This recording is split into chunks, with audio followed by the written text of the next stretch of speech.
Assalamu alaikum wa rahmatullahi wa barakatuhu. I'm your host Uzma Khan, and you're watching Sisters Corner on Iqra TV. In Sisters Corner, we have a different topic in each program where we discuss all the issues relevant to the topic. And in this program, we are discussing fostering. And I have a lovely guest with me, Davinia Marix, who is a manager in Children of All Nations, which is a private agency, foster agency, yeah? Yes. Okay. Yes, Davinia, how would you like to tell us more about fostering, and if you can go in a bit more detail in this program as we have discussed before as well. What are you actually looking for a foster carer when you sending children or looking for a foster carer? What are the main qualities, or I would say, or conditions, or how would you look for a foster carer, best foster carer? Well, my name's Davinia Marix and I'm the placements manager at Children of All Nations. And being a placements manager, I am the first kind of port of call with regards to finding foster homes for children across London and the UK, to be honest. So I kind of get a good understanding of the needs of the children that are in care, and there are different trends in terms of issues and challenges that children face. So based upon the type of referrals that we get, that gives us a good indicator and a good idea of the type of carers that we need, the location of the carers that we need, and the skills and experience of the carers that we need. Along with that, we have the Children's Act 1989 and National Minimum Standards that give us a good outline in terms of the roles and responsibilities of foster carers and what we're to look for. Davinia, while you discuss about experience and needs of the children and then needs of the parent who is going to care for the child, how do you think, like as you have mentioned, that you needed experience as well? But most of the people, they do not have children, or they are single parent, as we discussed in the last program as well. And they don't have any experience, but they could be good parent. What are the needs for those parents and then for the children? So initially what we're looking for is the potential carer's ability to offer, day-to-day care of children or young people under the age of 18, and we ask that a safe, nurturing and warm environment is provided for those children in the home. So that is something that can be given without any experience, something that, it's about how you make that child feel in placement when they're there. Those are the first fundamental bits. We need somewhere stable, a warm, nurturing and loving environment, firstly and foremostly. And then, as mentioned in previous shows, we do offer training. Every potential foster carer has to complete a Skills to Foster training course, which lasts for 3 days. That should give the carers the basic tools that they need in order to be a foster carer.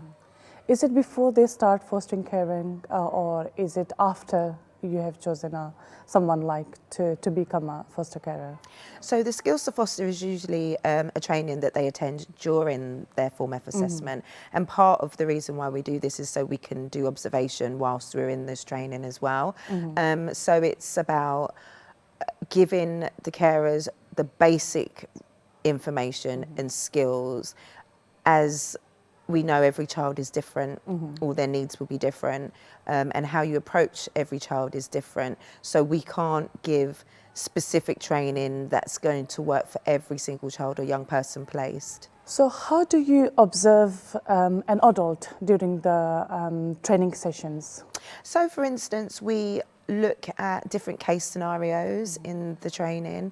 A lot of it is statutory and the legal element of it, and obviously what the national minimum standards and the fostering regs say, that's part of the training that we have to teach. But also in terms of observing, we look at how people respond to certain questions that were put out there. We also listen to the questions that they may ask Because it really gives us a good understanding of the motivation that person may have, and also it helps us to identify any further training needs that they may have. So I like to sit in on some of those trainings and give a brief discussion and information about the types of placements and the categories of placements, the type of carers and training that's provided in order to care for those children.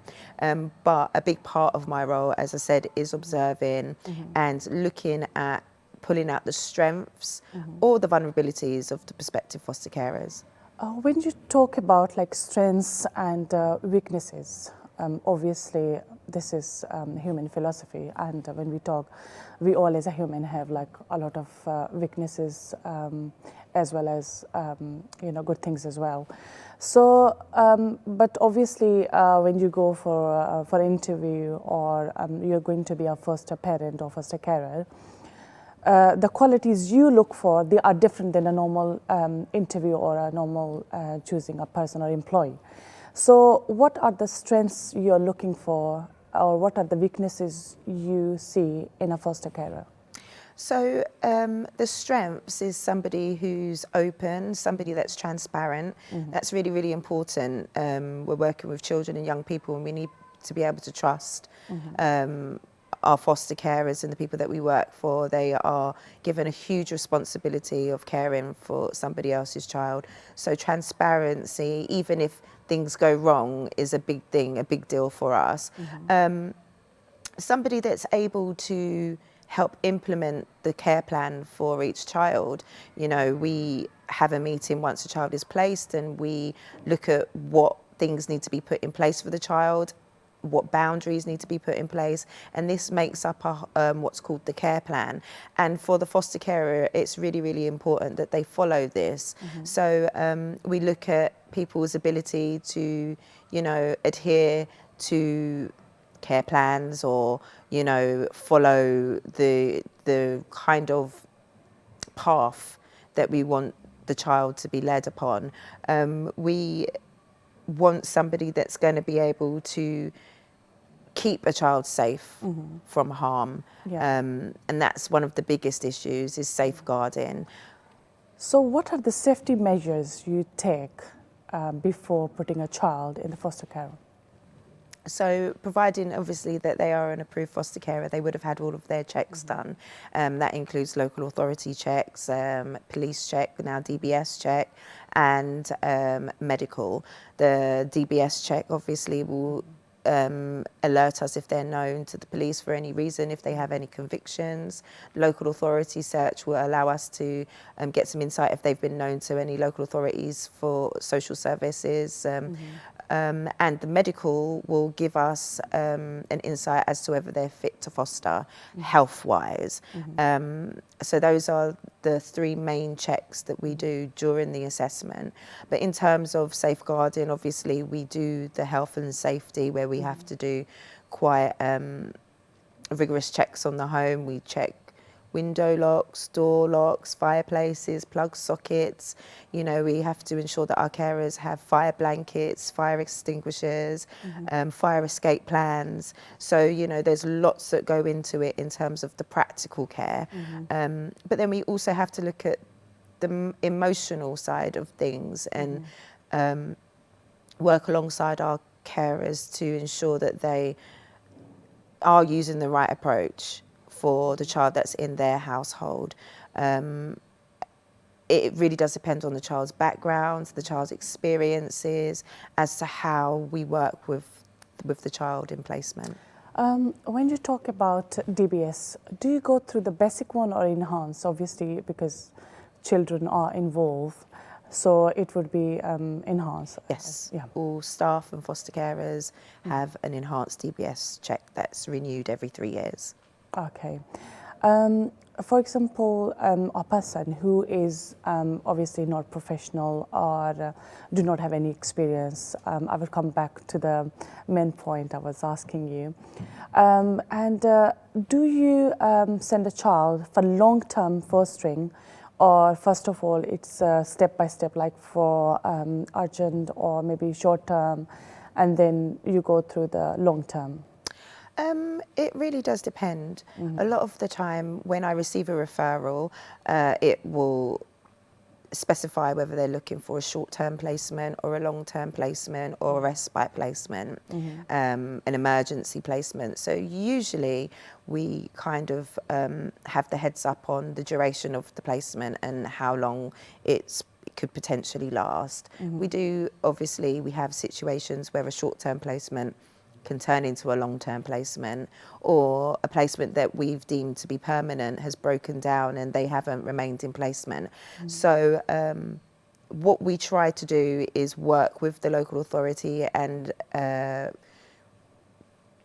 mark off the progress and see how that child is progressing in that placement, and the local authority, if they feel that it is a good place for the child to remain long term, then they will come to us and have a discussion about that. Another point you have discussed in regards when you go and do the safety checks, and I understand the safety checks are really, really important, but obviously not all the parents or not all the adults can afford, like, the men's safety checks, as you have mentioned, a lot of them, so do you help them to have all those sort of things to make sure the child's safety, or no, they have to do on their own? No, we complete all of those checks for the prospective foster carers. So we cover the financial element of doing those checks, and we also we signpost in terms of DBS. We will signpost as to where to go to complete the application. Local authority search, as long as we've got your signed consent, we go off and do that on our own. And the medical, we advise the prospective foster carer to book an appointment with their GP. It's a specific medical check that the GPs will know about. It takes about half an hour, the appointment, to have the check done, and once we've received the outcome from the prospective foster carer's GP, we then send it to our own medical advisor, and it's that medical advisor that actually informs us as to whether this person is medically fit to foster. So it means you're covering financially Yes. all sort of things. Yes. For the foster carer. Yeah. So then it's not that hard. No. I'm planning to. So, Davinia, I'm very happy that I'm learning a lot as well, and you're telling us very comprehensively, very detailed, which I think all the audience at the moment, they are getting all that information as well. One more question is coming in my head, is how do you prevent, or how can you what are the preventions for a foster carer? I think one of the main things is space. So you can't be a foster carer if you don't have a spare bedroom. And I know a lot of people think, well, that's obvious, but I do get a lot of inquiries where people really, really want to foster and they really, really want to help, but they don't have a spare room. They feel like, oh, I've got a spare living space downstairs, or, I've got an area that, and it's, the regs are very, very clear in terms of even the size of the room that can be used for fostering, what the room needs to be able to contain. So I think one of the biggest blockages for somebody who wants to become a foster carer will be not having the appropriate accommodation. But providing they have that, there are quite a few things that could prevent. Would you like me to go into a bit more detail? Yes, but before that, I would like to ask another question. Okay. Obviously, not all the parents or all the foster carers, maybe they have their own children as well, and they do not have enough space for another child to come in and live with them. So is it possible to share the room with their child? No.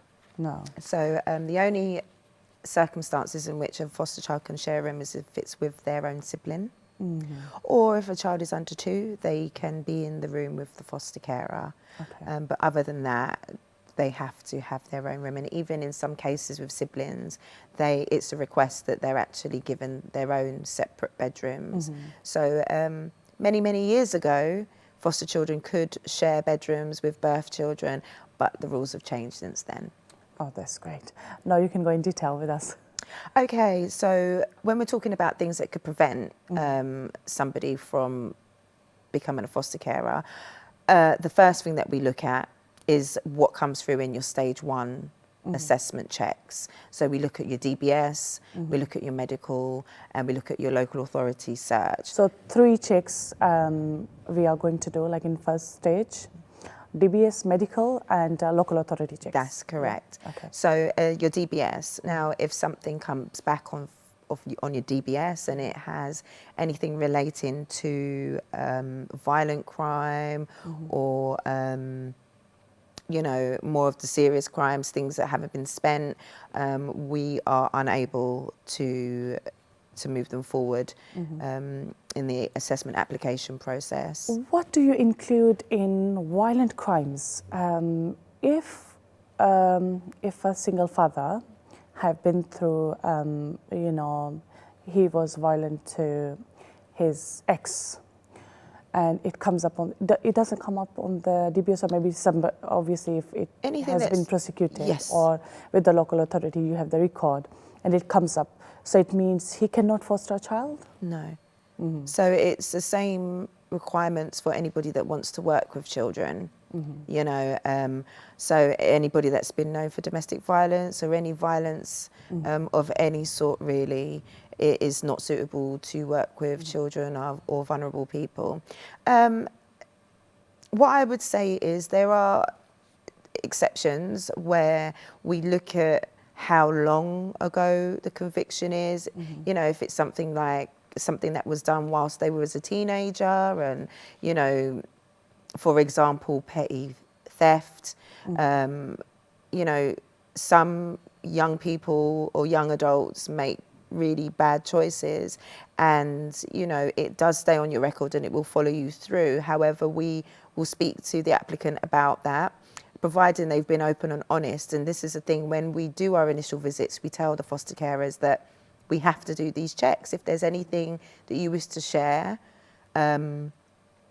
before the checks come back, the results come back, then that's seen more in their favour, because they've volunteered that information. They were honest to tell you whatever yes. they have been through, or whatever had happened, maybe because sometimes the reasons are different to do something, and then it comes back with a new thing. Yes, yes. But it would be good for you to see the honesty of the person. 100%. That, he is telling the truth. That's right. Rather than hiding the truth, and it comes up in your DBS or... And, you know, that's really good. You'd be surprised that many people don't think that it's going to come up, and they don't disclose. We have to have that difficult conversation and say, well, you know, something's come up, you're going to have to discuss it with us.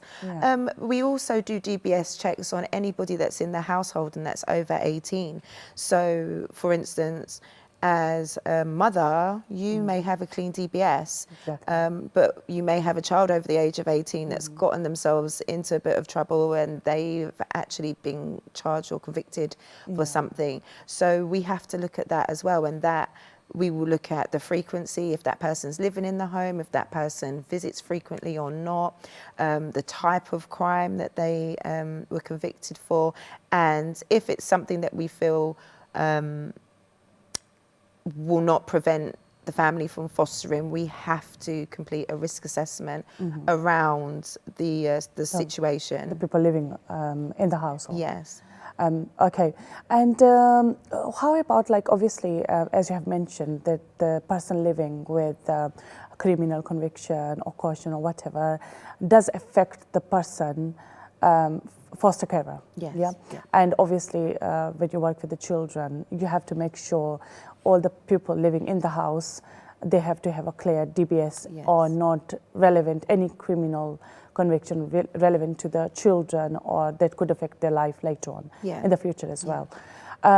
Very informative, actually, Davinia. I would say a lot of things I didn't know, and I came to know in this program, and I hope all the audience watching this program today a lot of information to share with you, and we are still here with you, but it's time for a short break, and we will see you soon.